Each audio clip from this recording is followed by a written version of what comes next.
9 questions. 1. Serialization and deserialization process. It is very useful when you want to transmit one object data across the network, for instance from one JVM to another.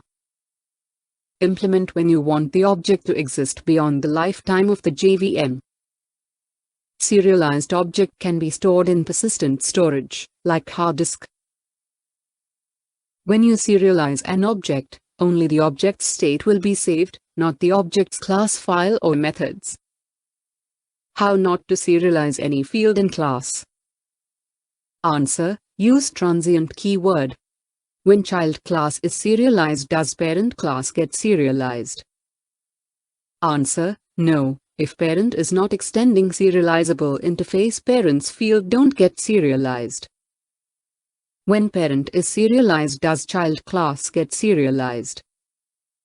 Answer: yes. By default, child class also gets serialized. How to avoid child class from getting serialized? Answer: A. Override write object and read object method and throw not serializable exception. B. Also, you can mark all fields transient in child class. Some system-level classes such as thread, output stream and its subclasses, and socket are not serializable. A session instance is serializable if its persistent classes are serializable. Every final variable is replaced by value at compile time, value never change, hence runtime there is no terminology as final variable. In the case of final, JVM never going to check that your variable is transient or not, and variable is directly participating by value in serialization and deserialization, hence there is no impact of transient keyword before final variable. See an example.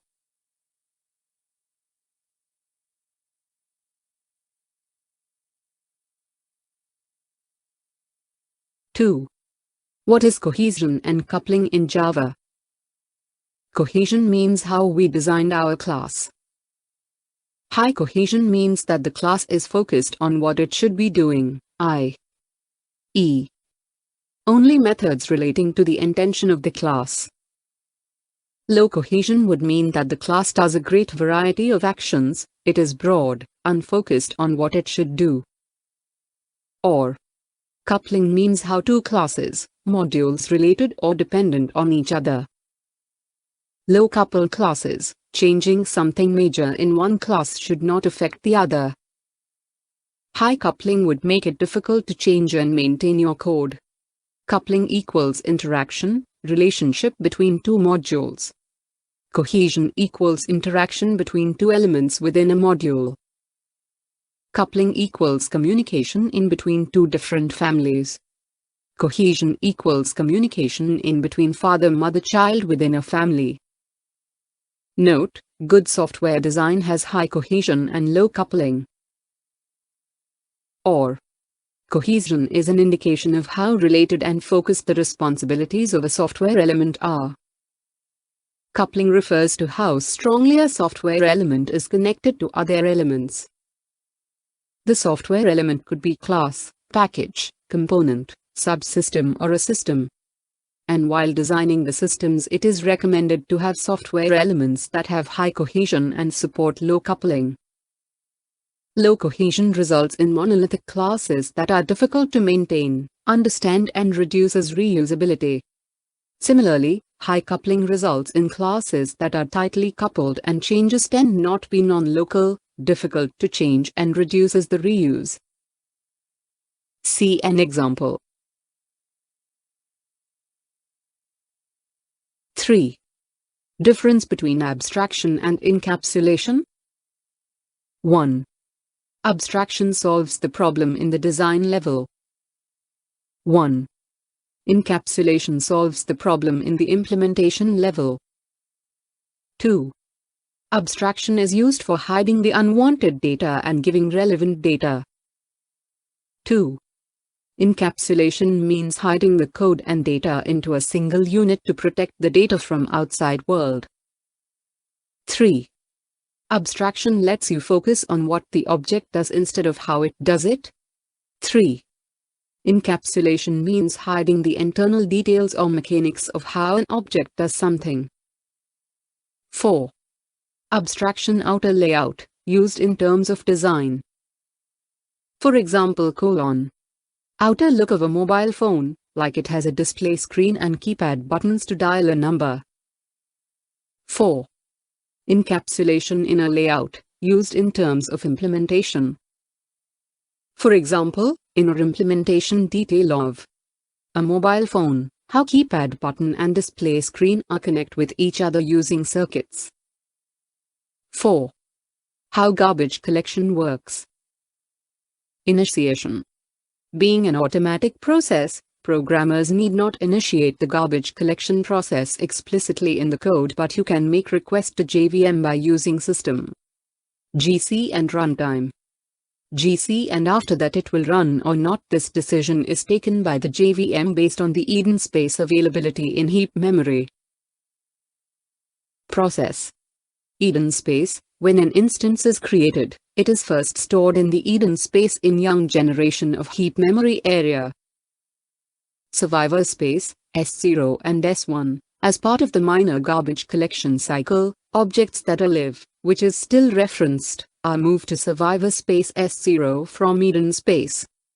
Similarly, the garbage collector scans S0 and moves the live instances to S1. Old generation. Old.10 generation is the second logical part of the heap memory. When the garbage collector does the minor GC cycle, instances that are still live in the S1 survivor space will be promoted to the old generation. Objects that are dereferenced in the S1 space is marked for eviction. Object becomes eligible for garbage collection. Any instances that cannot be reached by a live thread. Circularly referenced instances that cannot be reached by any other instances. Or nullifying the reference variable. Reassigning the reference variable. Object created inside method. Type of reference. Reference garbage collection. Strong reference not eligible for garbage collection.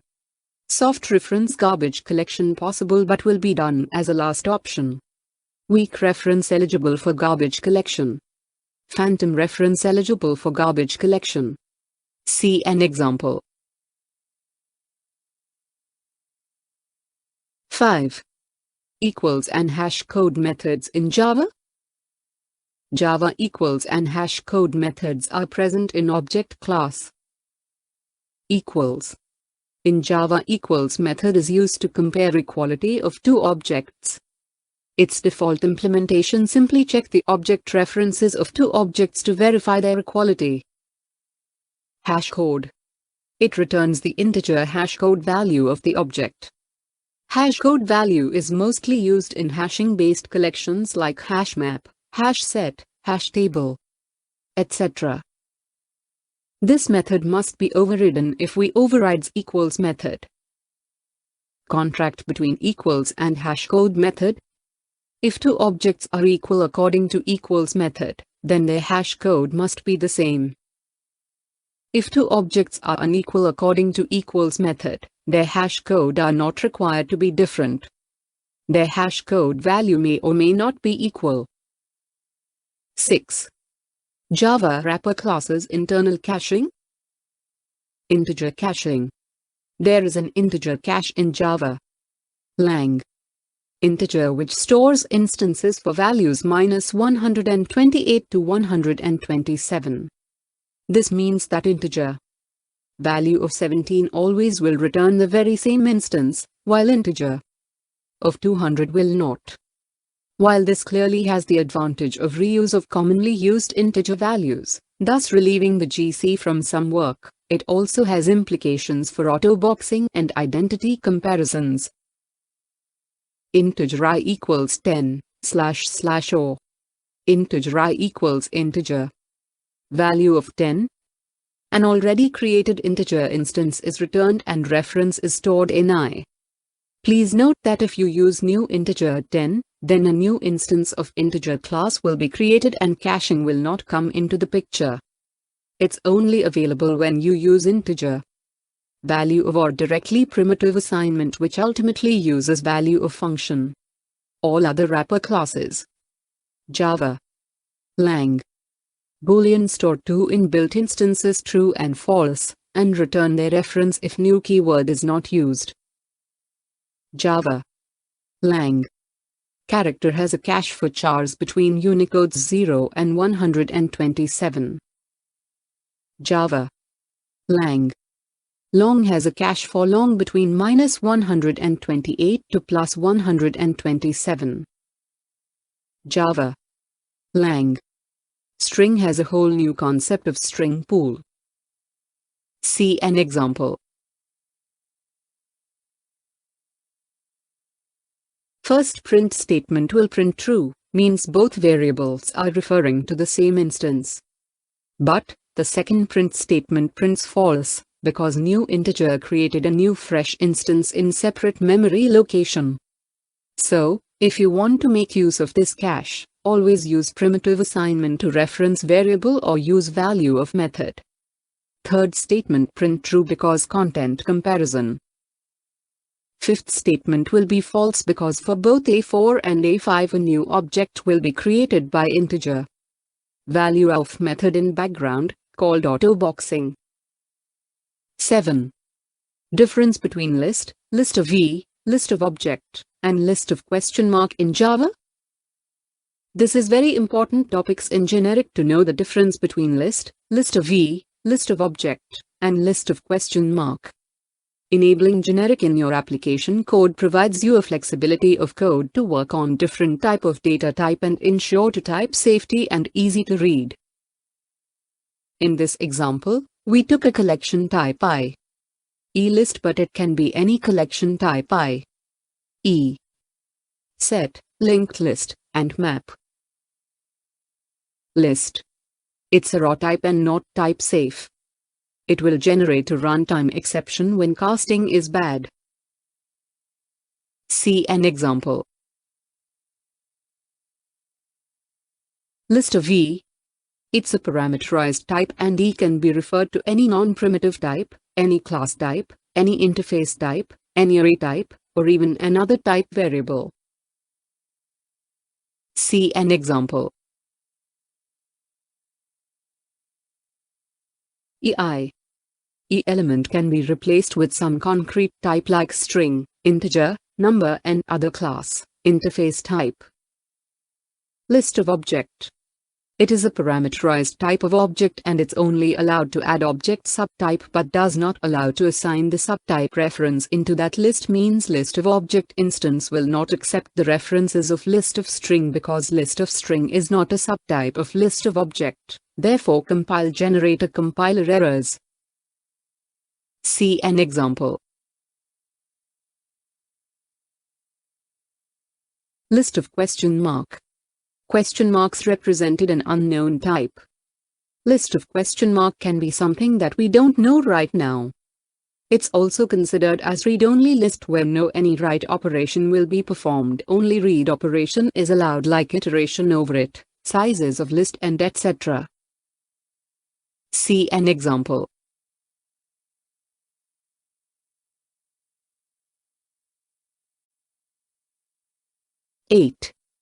JDK 7 new features. Some of Java 7 features are below. Type inference, diamond operator.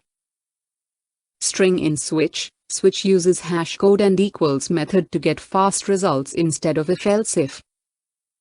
Automatic resource management, try implements auto-closable and closable interface. Fork join framework, concurrency part. Underscore in numeric literals. Catching multiple exception type in single catch block. G1 garbage collector. 9. What is a Java Beans? Java Beans are classes that encapsulate many objects into a single object, the bean. It is a Java class that should follow the following conventions. Must implement serializable. It should have a public no-arg constructor. All fields in Java Bean must be private with public getters and setter methods. Please subscribe our channel. We will come soon with many more interview questions. Please like video and leave your comment.